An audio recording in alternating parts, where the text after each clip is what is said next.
All right, here we are again with our chats. But again, I know that many of you say that you get blessed whenever you watch these episodes. The feedback has been quite immense and heavy. That's true. Absolutely. On TikTok, on YouTube, mostly people really appreciating the time that we take to talk about some of these real life issues. So for me, we love connecting with you. We love hearing from you. We love the feedback. Keep it coming. Keep the questions coming. Keep your situations coming, because it's out of those situations that we actually get to formulate some of these things that we talk about. And I know that it's life-changing. So, here we are. To me, it's ministry. It's an opportunity to speak to someone and help them. And as I usually say, this is not Googled stuff. This is us telling you a little bit about ourselves. Our experience. Sharing our experience, what we've managed, handled, what we've experienced. I mean, getting your hands dirty and handling and dealing with real stuff, tough stuff, dirty stuff, real issues. So it's a beautiful thing, not to shy away from telling your story, not to shy away from helping someone. Yep. I know that there are so many. I come across so many people that would have been very helpful, but they feel like we can't put ourselves out there. I can't talk about me. I'm going to be judged. I will be judged. They'll stone me. Yeah, but here we are ready to be judged. Judge all you can. We promised ourselves we'll die empty, so we might as well put it all out there, okay? So today, we've had so many issues that people have been sending in, and today we're going to talk about this particular issue. I know that it's broken in so many segments. I'm not going to be able to read everything, but I'll make sure that I paraphrase so that we actually get some of the things that I want us to get, so we can be able to talk about them. One of the greatest things that we look for in a marriage, I think, is happiness and peace. And if you can't be happy, then what is love? There is no use for love. And so many people are out there wailing and crying and asking themselves, like, is this it? Because you get into a marriage or you get into a relationship expecting that there's going to be happiness, there's going to be peace. And even when there are ups and downs, you expect that those ups and downs are not going to be the extreme, but they are going to be manageable so that you can be able to make this relationship work. But because of the so many tears, I know so many people are saying, what's the use of being in a relationship anymore? What's the use of being in a marriage anymore? But we can tell you from the knowledge and the experience that we've had, is marriage is nice. It is sweet. It is good. But again, everything nice has enemies. Everything nice has things that are happening that are not good. And those are the things that we want to be able to talk about. Okay, so I'm not mentioning her name just to make sure that I protect her identity, but she says that she's been married for the past 12 years, okay, to the man that she loves. And then she says that I started staying with him when I was 22 and I got pregnant and he decided to take care of me. But I've gone through a lot and I can't say I have ever been happy in the past 12 years of my life, because every time this man is quarreling about something, and he will look for battles and wars and every little thing to make sure that there is a reason for quarreling. Even in the peaceful times, he will always look for something. He has abused me, verbally abused me, so many things that I can't even take out of my mouth or I can't even mention to anyone. And whenever I get someone outside that, or an external someone that sees something good in me, he makes sure that he tells them of all the bad that I'm a bad person. And then she goes ahead to say that I have done everything to make this man happy, but I can't make him happy. I have failed. And then she says one of the recent episode, she came back from work and then she slept off, she was tired, and the man woke him out, the husband woke her up in the middle of the night and asked her why she wasn't smelling, yet she didn't take a bath. So he concluded and said that she was out with other men, and so he had to prove that she had not had sex with anyone else. So she had to, weird, okay, this is gross, that He had to insert a finger into her to confirm and smell on it, and then he had to bend and smell her private parts, and then he had to have sex with her to prove that she had not had any other man out there. And she says that, I feel like this is the worst that can happen to humanity. I feel like I'm not respected, and I'm so fearful of what the future holds. And above all, he is HIV positive and I'm HIV negative. I knew it when I was getting into this marriage, but I loved him so much and I didn't want to lose him. And I thought I would get married. I would get married to the love of my life, not knowing that I was getting into the worst marriage ever. What can I do? I have 4 children without a job and without money. 12 years? 12 years in a marriage. 4 children? Yep. In this man, and yet can treat her with such extreme... I don't even know. There's no... You know, there's that I can't even assume it's just a trust issue.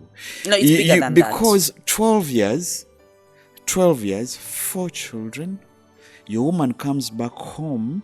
tired.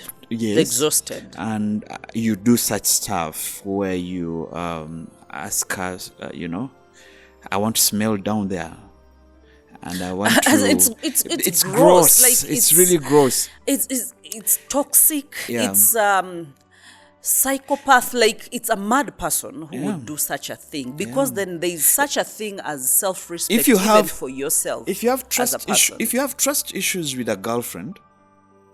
That's different. And you can go that extreme. But even with a girlfriend, No. Please, if it is just the reason that's why I'm using a girlfriend is this person has just gotten into your life.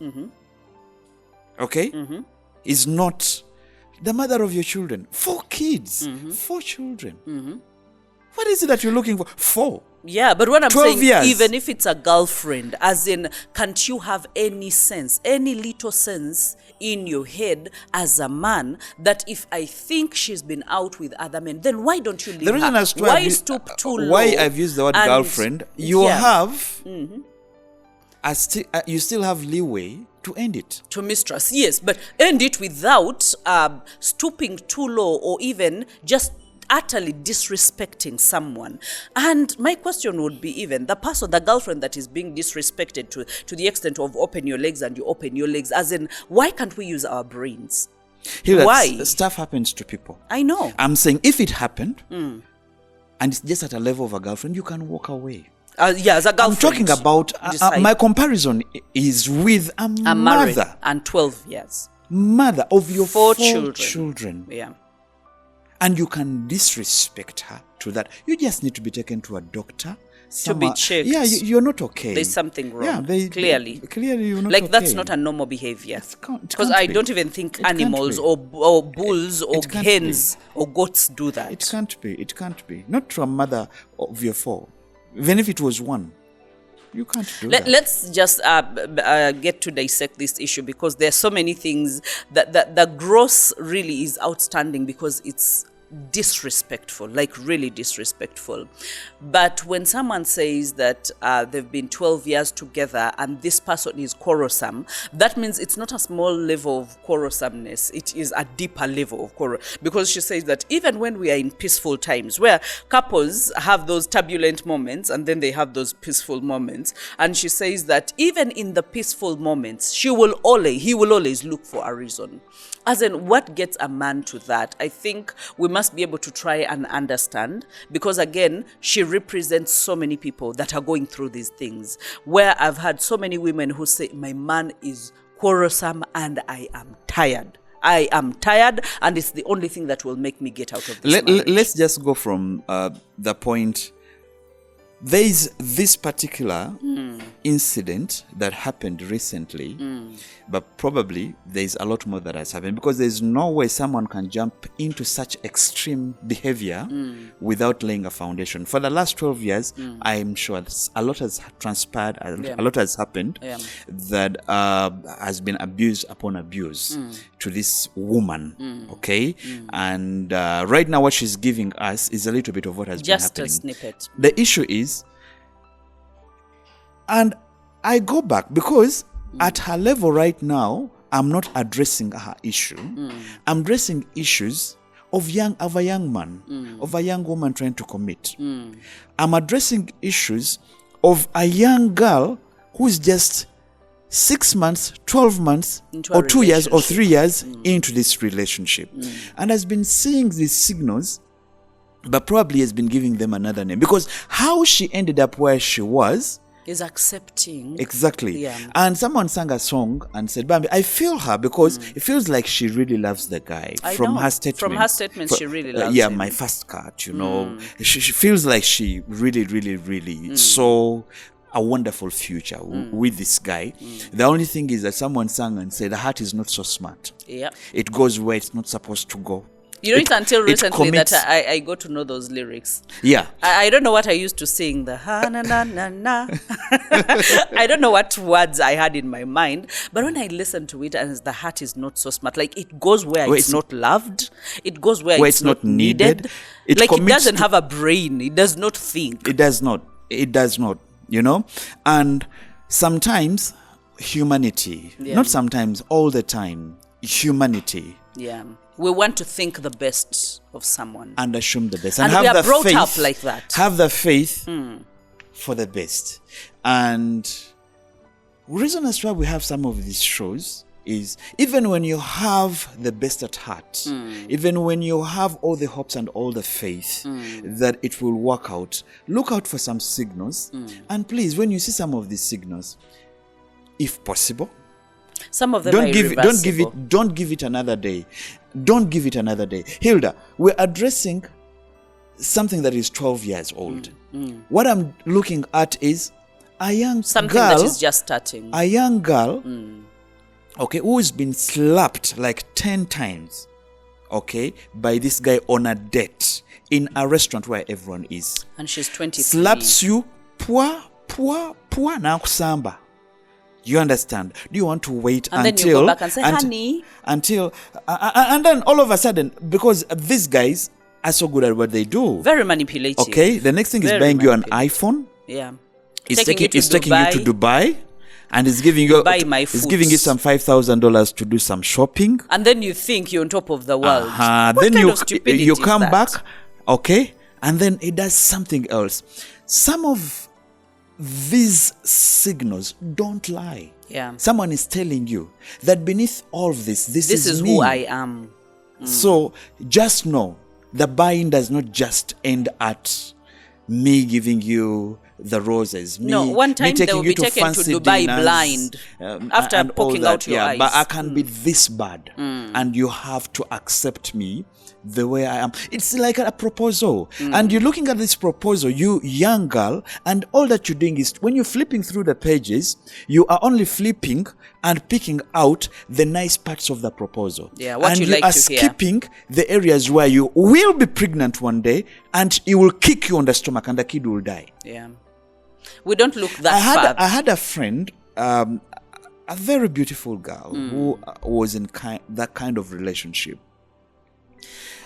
And there was this time she came with a swollen face, the eye all swollen, and and she was crying. She was telling me, Tim, I don't know where I'm going with this, because I think it has anger issues.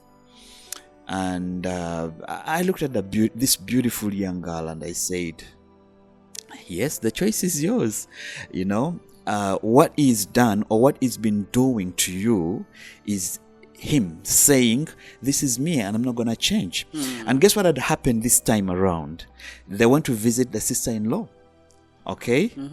And when they went to visit the sister-in-law in the bedroom, they were given a bedroom as guests. Of course. So in the guest bedroom. In the guest room, yes. He in had the the bedroom. audacity. Beat her that she couldn't get out the next day. Wow. I mean, what do you tell everyone in the house? What do you tell them? So she had to lock herself in the house. And the guy was okay the next day. He was fine with the sisters and, smiling all over the dining and hugging the kids and blah, blah, blah. But the wife can't get out. And she said, I waited until there was no one. I didn't eat. I sneaked out. Mm-hmm. And then after that, they got into the car, got back into their family, and he became honey all of a sudden. Mm-hmm. Isn't that lack of self-respect So, sometimes? my issue with this lady, with this 12-year-old issue, to me, gets me to a place of us. And I've given birth to daughters.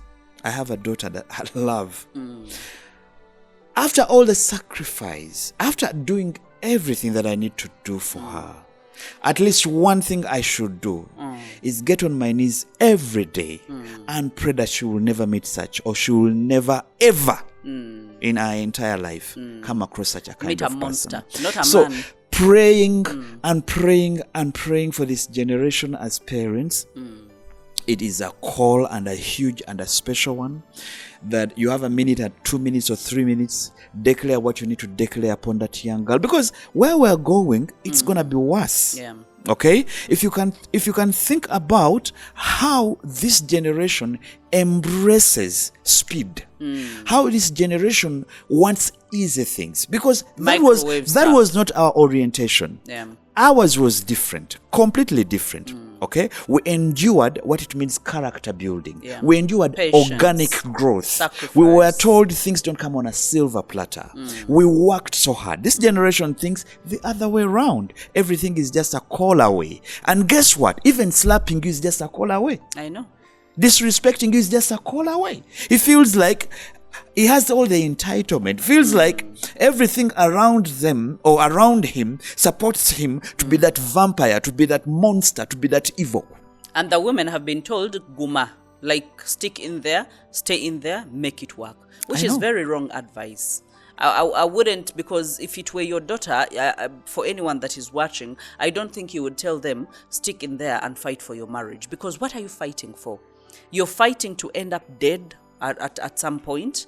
And just like you said, some of these things start small. When someone says, and we use this as a case study just to make sure that people get a proper picture when they're getting into some of these relationships, that someone being quarrelsome, how do you reverse that? Because they've been quarrelsome all their lives.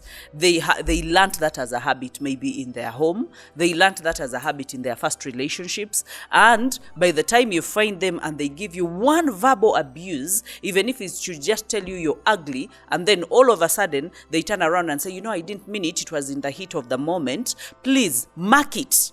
Mark it and say, what, this is underlined. And should it repeat itself, then I will know it's a pattern, and it's a pattern that I don't want to commit to for the rest of my life. So can I get out of this relationship? Immediately, I see some of these warning red flags. And sometimes the word red flags has been used as a cliche. Everyone is saying, but everyone is looking for red flags. But yes, you're supposed to date with your eyes open and with your head, not with just your heart. But make sure that you include your brain. Make sure that you see things for who they are. So when it comes to abuse, when it comes to quarreling, when it comes to someone reminding you all the bad things, as in you've dated for the past 3 years, and all of a sudden they remember every bad thing. They don't remember the good. And such people are really narcissistic, because you will ask for the good that you have done and they will never have any single good that you have done. But they will remember all the bad. And then they have one thing in common. Everyone that remembers all the bad about you usually has a way they want to cut you off, everyone. So whenever someone sees anything good in you, even if it's your boss, and your boss says, wow, your organizational capabilities and the way you're doing this, and maybe there's like a promotion, by the time someone that you call a husband can call back at your job and say and speak about all the bad things in a bid for them to chase you away, that is not love. That means they have a puppet at home, they have a doll, and guess what? Their doll should not think Their doll just has to exist, eat, be abused, be quarreled at, and then that is how someone tells you, pat your leg so that I can insert my finger so that I can find out whether you're from having sex with another man. That means he has degraded you, and the moment someone degrades you is they degrade your thinking capacities, you start questioning yourself, you start second guessing yourself, and before you know it, you are not confident enough to even say a thing. So now you have to accept everything that is done to you. Let's go back to the issue, because these are 12 years of a marriage. There is this woman who is now pulling out one. But as I said, there's a lot that she's not said. Yes. A lot has transpired in the last 12 years that have gotten her to where she is right now. And I think what she's trying to say is, I think I need help. I need help. I really need help. Okay, now, 12 years of an abusive relationship with the same man, and this woman thinks the only and only way I can keep my man is by doing one more nice thing. Called my place of work and said every bad thing, let me stay home. Every bad thing about me, so I will leave work and stay home and take care of the children. Be a good woman. Exactly. She's like, maybe if I go to church and I commit to a fellowship, or I commit to the choir, or be in the prayer and intercession ministry, I'll be registering something nice with a man. You realize that everything that she's trying to do is to be a nice woman, a good wife. She's auditioning. And whatsoever that she does, let's go to the side of the man is just using it, okay, to grow the vampire in him. Exactly. The monster in him. It's like he's taking more blood. Yes. He's sucking blood. And the blood is never enough. Never enough. Because when it gets to a point of him compensating, and I feel like he's deficient in so many areas without even knowing him. Because insecurity here in a man speaks volumes. Have you ever been near a man who feels less of themselves? Everything that he does is to prove that I'm the other man that you think I am not. Guess what? Now, here is some woman who thinks I can make you more man by doing everything that you want me to do. By being less of me. Yes. And doing so whatever that you ask me to do, I will do. You want me to pat the legs? I will pat them. Pat the legs. You want me to jump? I will jump. Do you want me to do this? I will do this. For as long as I can score. And the man is saying that is not enough. Do more. Yes. All that is saying that stupid fool. I own her. Okay? You fool. Can't you understand that my problem is not you patting the legs for me to push in my finger? What I need is you to stand up to me and tell me I will not. And you will not do it. And that's the thing. Because the thing here People never think like that. They never think like that. Because he is saying without saying, I need someone who can stand up. I need a challenge. Yeah, I need a challenge. I need you to stand up to me. I feel less of myself. I feel I'm not enough, and I'm compensating it with doing every stupid stuff. To you. To you. Stand up to me. Put me in my place.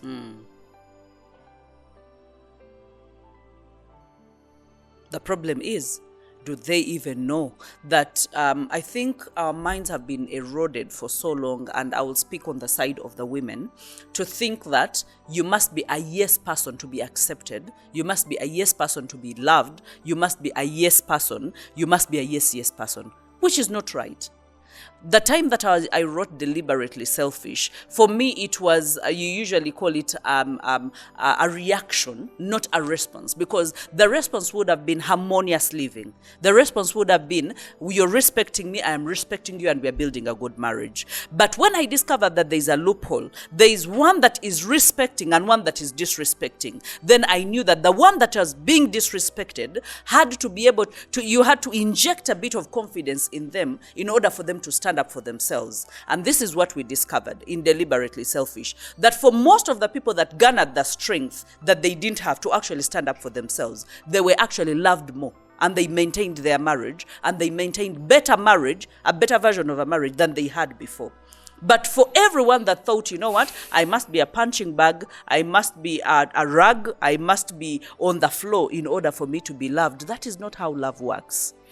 That is not how love works. And I know that time is running, but we need to get those questions and concerns. And I know some of these things that we talk about are triggers. So if this is triggering you and you have something that you would want to talk about, we have numbers on your screen, and then you can go to our social media platforms. Let's do this together, let's learn together, and let's grow together.